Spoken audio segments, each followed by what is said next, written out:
An important question as we go forward in the Utah Jazz this season will be how grim can it get before things get better and they see that light at the end of the tunnel. Thanks for tuning in this video. As always, it's your boy Wraith Hoops. Make sure to like, comment, and subscribe, and turn on those post notifications for those updates on the videos. At the time of this video being created, the Kings have just beat the Utah Jazz the previous evening, 130 to 114. There was a lot to learn from that game, whether it be transition defense, rotations on the regular defensive sets when they were prepared, and then also wondering if Lauri Markkanen can handle the burden of being the pure engine of this roster, and him understanding that if this team doesn't do well, it will likely come down to how he plays on a night in, night out basis. Now, the one thing that I do want to say I appreciate is the simple fact that the Utah Jazz will have the opportunity to play against multiple different great teams during this learning stage. It would be very rough if they were playing teams along the lines of the Wizards or the Hornets or the Magic, and they were struggling in those games, only to have teams like the Suns, the Clippers, and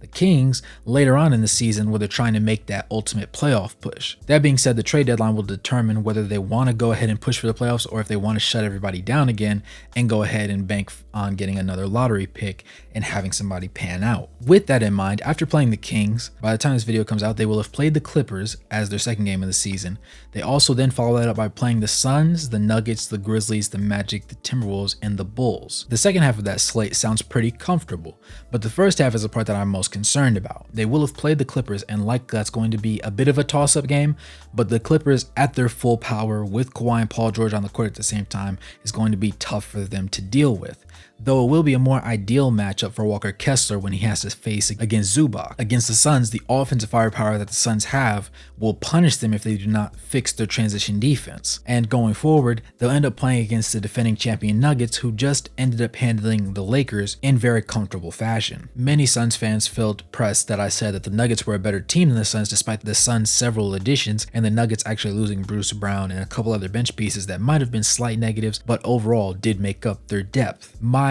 ultimate opinion on that was a simple fact that if you return all 5 of your starters and they play as cohesively well as they did last season, you're still the favorite. You're still the better team. And that's simply what the Nuggets showed against the Lakers in the first game of the season, but that remains to be seen if that will be a continuing trend over the course of the entire year. Against the Grizzlies with no Ja Morant, that is a winnable game, and that will be one of those test games where you get to decide how your future is going to play out, because the Grizzlies are going to be a team where talent-wise, I personally believe they're comparable to the Utah Jazz. They're not significantly better, and for that reason, this is a game that if you want to make a playoff push late, you have to be capable of beating. And if this team ends up winning by 15 points, then things get a lot more sticky come later on in the year. Against the Magic, that is the first genuine must-win game for the Utah Jazz, followed up by against the Timberwolves and the need for Rudy Gobert to gel much better with Karl Anthony Towns. If they do not gel better, that is an extremely winnable game, in which case that makes two that are essentially must-wins, followed up by the Magic, which is also another must-win despite their young core being quite strong at this point and having played significantly better than most people expected them to last year,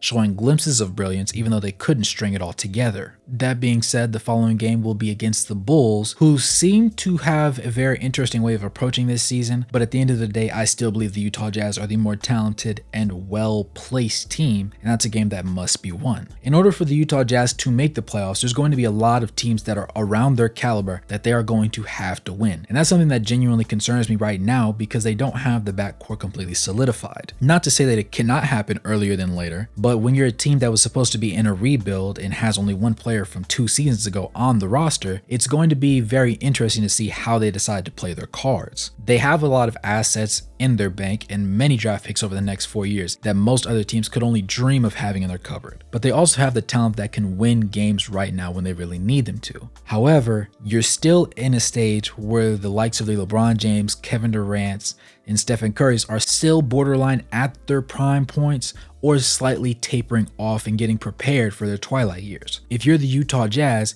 you question whether you want to go ahead and make a valuable playoff push now that makes you even more of a viable threat later on going into, say, 3 seasons from now when those players are significantly older and perhaps even retired at that point, in which case you're more likely to have to deal with the up and coming teams like the Thunder or the Grizzlies or the Magic or even the Timberwolves. Or do you think that you should just wait and get your roster bolstered up and then at that point go ahead and make your push? I myself believe that they should go ahead and push for as much as they can do right now. Considering how many draft picks that they do have at their disposal, they can afford to make certain mistakes that a lot of other teams can't simply afford to make. At the same time, they have the pieces that can show the young guys and the rookies on the roster currently how to play the game and what kind of culture they're trying to build with the Jazz roster. Admittedly, I do fear for their ability to make the playoffs this season, but at the same time, I have to stand on my original word and believing that they, at the very least, are a playing team. And more so than that, I believe that they are more so a fringe to guaranteed playoff team that should be in the mix, not only after the trade deadline, but when the season comes down to its last games and as we get prepared to see the final playoff picture. Let me know what you guys think in the comments below. Let me know if you think that the Jazz, after their first couple of games in the season, are showing too many weaknesses to be a playoff team this year, considering how deep the West is, or if you think they'll be able to sort it out across the next 10 to 15-ish games and really get the ball rolling. With that being said, go ahead and like, subscribe, and turn on those post notifications so you can catch the next post-game live stream that we host. And as always, good morning, good evening, good night, no matter where you are on the globe watching. Thanks for tuning in, and I'll catch you guys in the next one. Peace.